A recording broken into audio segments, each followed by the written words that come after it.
Եբրայերեն կամ արամեերեն բառը երանի հնչում է այսպես աշռե,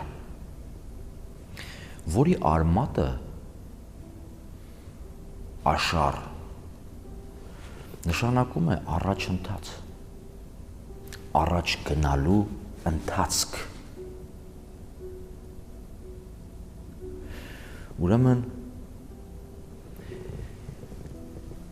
Սաղմոսած գրքի առաջին բառն է նաև երանի բառը,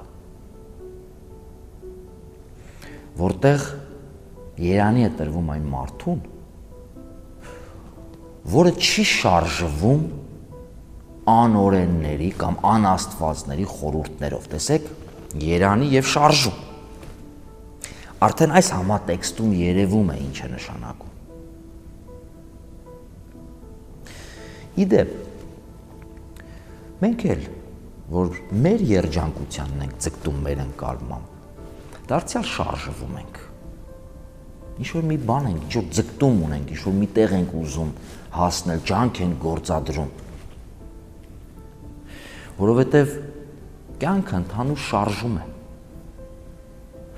Այլ խնդիր է, թե որ ուղղությամբ ենք շարժվում։